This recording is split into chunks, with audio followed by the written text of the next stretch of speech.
dalam konteks kesadaran tertinggi, orang tidak akan bisa melihat, mendengar sambil udut sekaligus dalam konteks ini dalam suatu rangkaian.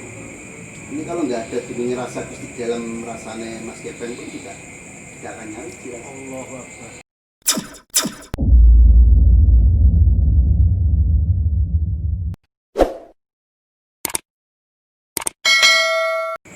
Orang mengatakan spiritual gaib itu kan karena akal kita nggak menjangkau secara logis.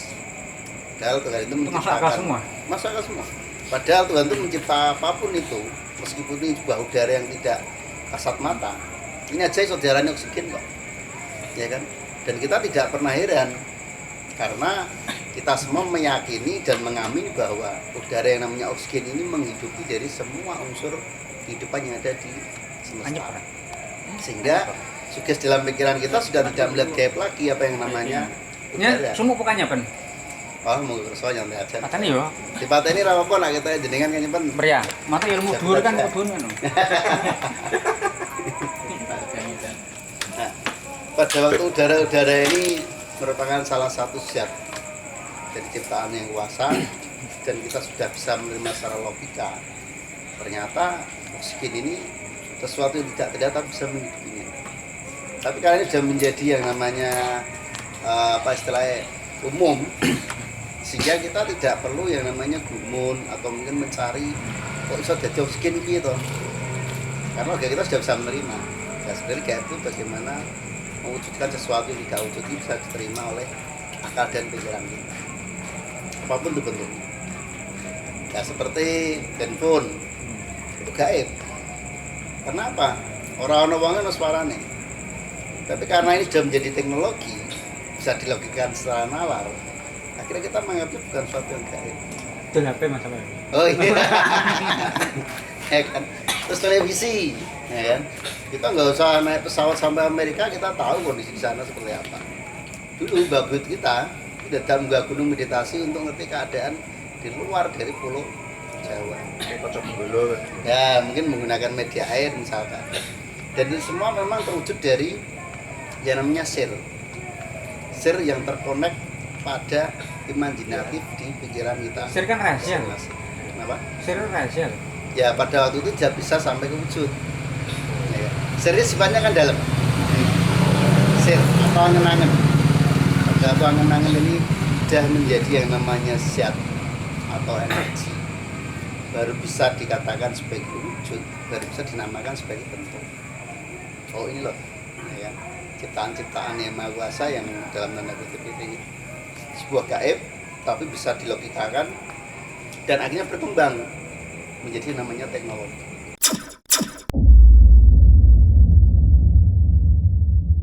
Padahal itu manusia dicipta dengan 5 indera namanya panca indera.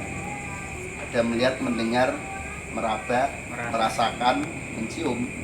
Ini nggak hanya manusia kok. Tumbuhan juga punya panca indera. Hewan punya panca indera. Pada saat kita sudah bisa memahami yang namanya panca indera dalam konteks merasakan, sebelum motor sendeleng ini orangnya sebatas untuk melihat ya. Ternyata bisa untuk ngutikawo, ternyata juga bisa untuk kepentingan sosial masyarakat lainnya.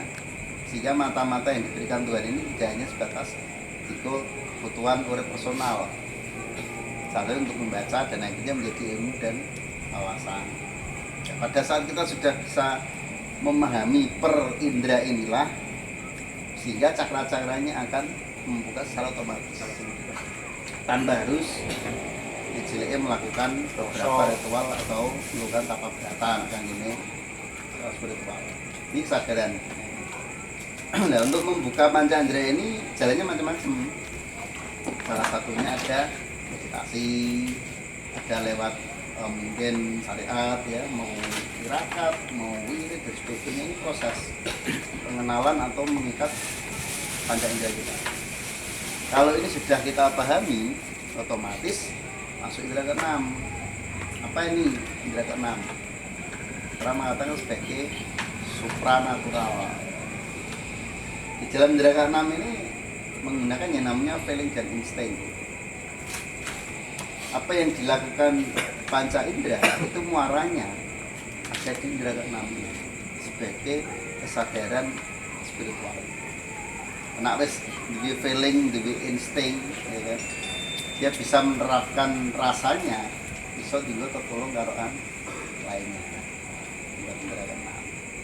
Ya, setelah kita mampu mengolah indera keenam sampai kita optimal, secara otomatis kita masuk di alam bawah sadar kita, yaitu alam indera ketujuh. Apa indera ketujuh? Supernatural. Super ini sudah menggunakan yang namanya penyatuan antara raga, nyawa dan sukma. Pengenalan basic jadi diri kita. Setelah ini masuk ke indera ketujuh supernatural, kita sudah bisa melakukan yang namanya raga sukma. Sebenarnya tanpa harus melakukan indera ketujuh, kita sudah melakukan secara otomatis dalam kehidupan sehari-hari. Contohnya tidur. Tidur ini kalau nggak masuk nang indera ketujuh nggak bisa gitu. Nah, jenengan masih berpikir dicek rasano cokot singkong, ya kan? Cek rasano kanyepen, cek rasano jangan-jangan maam keturutan. Akhirnya kan kegau pikiran. Sehingga indera keenam jenengan masih merespon dalam konteks kesadaran, kita nggak akan pernah bisa tidur karena cek diri pikiran. Sehingga dibutuhkan penghantar yang namanya ngantuk untuk bisa masuk ke indera ketujuh, sehingga kita bisa piknik lewat alam dunia. Nah, ini sebuah alam supernatural yang setiap hari sudah kita lakukan. Setelah kita bisa memahami uraian dari proses tidur ini alam bawah sadar kita dengan optimal, otomatis sadar kita akan membawa ke indera ke-8. Apa ini indera ke-8? Ya kan? Ini adalah alam mega natural. Di alam mega natural ini mengupas bagaimana Tuhan menciptakan komponen tubuh kita yang terdiri dari air, api, tanah, dan udara itu sendiri. Ini apa nih? Kok ada air dalam diri kita? Bawa diri mah kosong mas. Dijelek 1 hari, 1 malam pun ya kamu bilang itu tanpa minum air lur kita tidak akan pernah habis atau tidak akan pernah habis. Artinya samudra yang begitu luas itu ternyata sudah ada di dalam diri kita secara personal, kan basic. Terus ada unsur tanah. Coba saja kita habis mandi pun susah-susah bolatin sih betul. Meskipun mandi 1000 kali sih. Iya, tidak pasti akan kuat juga. Ini sebagai alam materi pengikatan pembentukan. Terus unsur api. Tanpa adanya itu dari bapak ibu kita tidak akan muncul yang namanya rosolas asih nuke yang namanya jenih. Berarti proses sirnya aja sudah membutuhkan itu dalam pembentukan yang namanya ragawiya kita. Belum lagi dalam komponen hidup yang kita rasakan saat ini. Ada yang namanya ego untuk memacu kita berkarya dan cipta. Nanti ada unsur api di dalam itu. Terus ada lagi yang keempat, yaitu unsur udara. Udara inilah yang mengikat yang namanya elemen menjadi hidup. Udara ini sedulur tuh kok papat pancat. Pada waktu kita sudah bisa mengenal ikatan materi kita sudah menemukan kesehatan hidup dengan pancernya, otomatis ini bisa dilepas, bisa dipasang kembali, ya kan? Dan kita pun bisa mengendalikan energi-energi dari 4 unsur pembentukan namanya awak diri. Nanti ada pengendali air, api, dan sebagainya. Namanya avatar. Ini yang ke-8 atau orang mengatakan sebagai cakra mandala.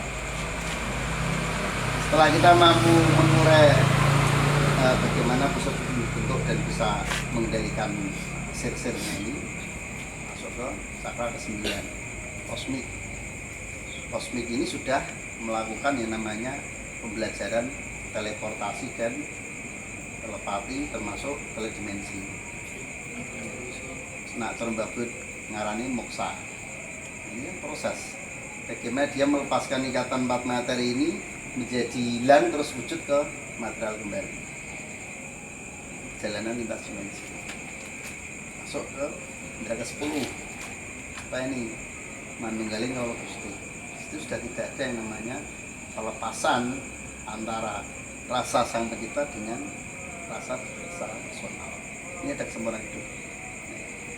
Pada waktu implementasi orang itu mengarah pada manunggaling Allah Gusti, sampai hari ini belum ada yang bisa. Kenapa demikian? Ini harus dipahami bahwa kita itu ada batasan dari proses yang namanya kemampuan spiritual. Batasannya di mana? Di kemahaan, Mas. Nah, kenapa kita harus upaya untuk mencari gedung Gusti di mana? Oh, Gusti aja maha kok. Kenapa kita harus berupaya untuk manunggal dengannya? Ya Tuhan dong yang harus manunggal dengan kita dengan kemampuan kemahannya. Sehingga dari proses pembelajaran 9 item ini kita mulai berbenah untuk membersihkan diri dari berbagai macam unsur elemen yang tidak terdiri pada bagian tadi. Biarkan Tuhan dengan kemahannya bisa hadir di dalam jiwa-jiwa spirit dengan sempurna. Tentu dengan caranya, bukan dengan cara kita, ya kan?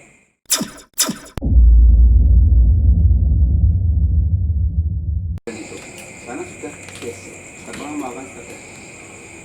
Karena orang kepengen sakti mandraguna, dia kepengen lintas dimensi keluar daerah, ya kan? Sekarang nggak usah repot-repot mau bertomas. Ini beli aja modal 1.500.000. Ini tiket nih, Jakarta PP, 1 jam nyampe Mas. Sekarang kalau balik meneh, ya kan? Sesasi jinan gue topo, dia mengorbankan waktu dan sebagainya, malah kehilangan duit lebih dari 1,5. Tapi dengan bekerja, ya kan, 1 hari dapat, jinan bisa mangkat menyamulih berapa kali pun no problem. Artinya bahwa teknologi yang dulu tidak ada dalam konteks gaib bisa dilogikakan menjadi yang namanya sarana dan prasarana.